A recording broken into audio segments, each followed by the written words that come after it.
You're watching Me Talk Minute, and I'm your CJ. Welcome back to their album ranking. And today's album ranking will be of the Siberian Orchestra. Christmas special, basically. We ranked Sabotage we ranked Sabotage early on in 2023. I say we end 2023 off with the band that spawned from that band, which is Siberian Orchestra. This one may be controversial, maybe not, I don't know, but yeah, let's just go right into it. 6 studio albums, all of them being good. I don't really think that there's any bad with this group at all. And they are one of the most successful bands of all time. Like, just to say that, you could see why their albums are so fantastic and so over the top and so big all the time. I mean, they did have like 2 records that really didn't hit that big, or their most recent one, which is number 6, which is Letters from the Labyrinth. You never hear anything about this album. One album has to fall in last place, and unfortunately, it is Letters from the Labyrinth. This and Night Castle is the consensus for most fans when discussing the worst from Trans-Siberian, which for Night Castle, I don't agree. But this one I do. I do agree that this one is their worst, but nothing bad on it. I do consider it perfect. This band basically has a perfect discography all the way through. I don't think that they ever did anything that was bad. Like, nothing along the lines of like Saint Anger or that Swan Song Recarcass. But yeah, I still love this album, however, and think it is worth your time.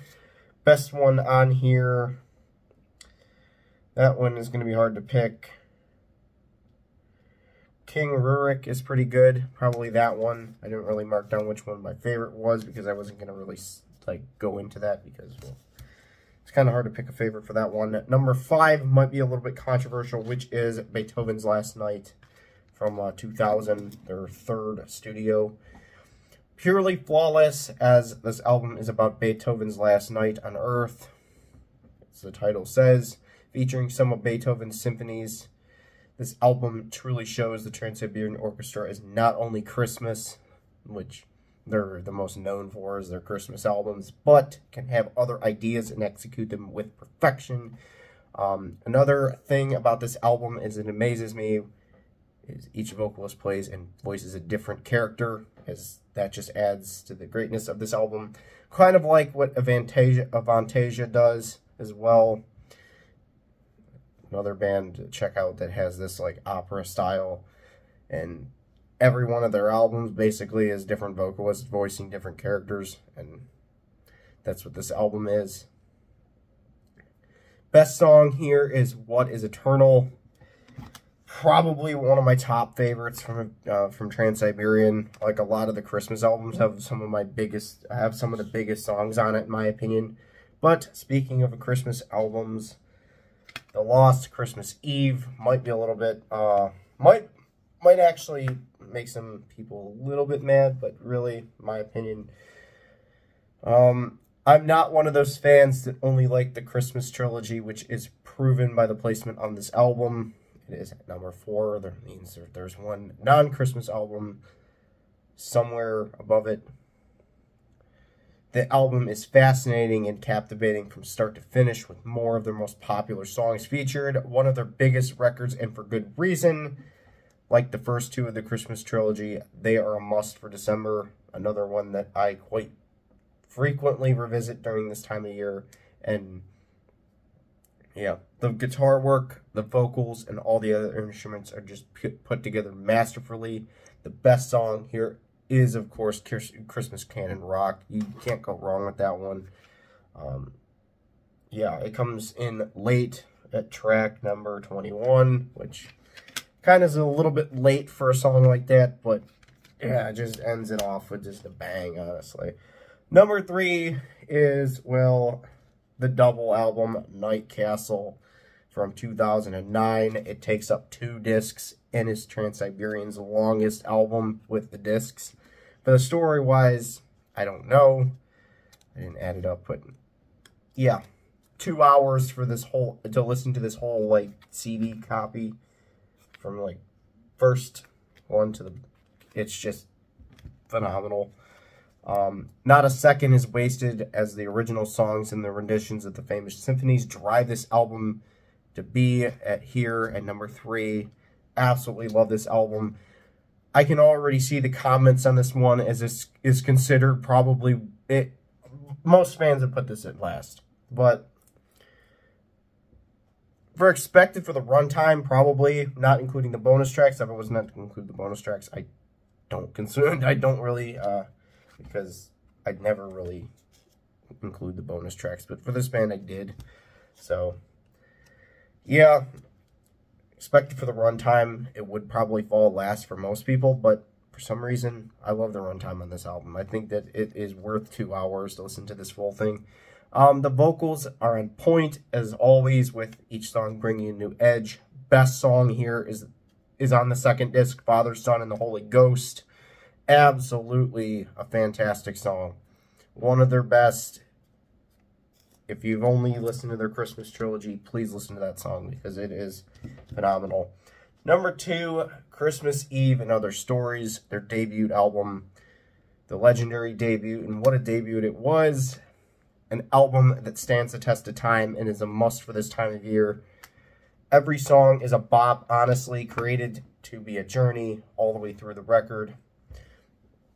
Trans-Siberian's most recognizable album with some of their best songs, and most people have this as number 1, or most people have this at number 1, let's be honest. Christmas Eve and Other Stories has to be here at number 2, as number 1 has to be The Christmas Attic. I'm gonna there's no really any spoiler there because, well, like, yeah, you would have already known what number 1 is. If you've ever listened to this band before, you would know that that the only one left to put on the list is Christmas Attic, which falls at number 1. Best song here is Mad Russian Christmas, but there is other classics like Angel Came Down to start the album. It's like basically the introduction if you listen to these albums in full, front to back, from chronological order from their release. This is the first song you'll hear. Christmas Eve, Sarajevo, 12/24. You either consider this a Sabotage song or a Trans-Siberian song because it features on both of the albums, Dead Winter Dead and this album. Sabotage, I did mention that I ranked them earlier in the year. And the Old City Bar being one of my faves. Absolutely love that song as well. Just Mad Russian Christmas is definitely my favorite on this album, and is a must for anybody who wants to listen to any Christmas music and also hear crazy-ass solos. And number 1 is The Christmas Attic from 1998. Maybe a little bit weird to put this one here, but one of their finest works. And this album never gets old, honestly. I can listen to this album any time of year and enjoy it. I really only prefer to listen to it at Christmas time because, well, yeah. The story this album tells is completely unique and interesting, with it being magical, painting a vivid picture that the listener has to paint themselves. You could either paint it as like 1200s, before that, King Arthur times, or even like Victorian era. It just depends on what you want to picture at the time, like what naturally would come to mind when you're picturing this one. I'd be honest, I painted it in Victorian times for some reason. But yeah, I listen to this album along with the one before it every time this time of year. It's been just, I've had this CD forever, and like, I've had the CD forever in my collection, and yeah, the instrumentation on this album is masterful, going along with the lyrics, hard to do with a concept and a story, and the vocals are the best Trans-Siberian has ever done on an album. The Christmas Attic has always been my favorite ever since I got into this band. It was, I think, was the first one I bought was this one, plus Christmas Eve and Other Stories back in like 2015 when I first discovered Trans-Siberian. After I was listening to Sabotage for years. Like, Sabotage was one of the ones that was the start back in like 2009 when I first got into metal. Sabotage, one of the first ones. The best song on this one is the whole damn album. Let's be honest. The whole album. Yeah, it's one you gotta listen to in full. But some of the best ones here are Ghost of Christmas Eve, The World That She Sees, especially that song. Christmas Canon, the first Christmas Canon. I do think Christmas Canon Rock is a little bit better, but yeah, this album just in full is just way better than the other ones. And like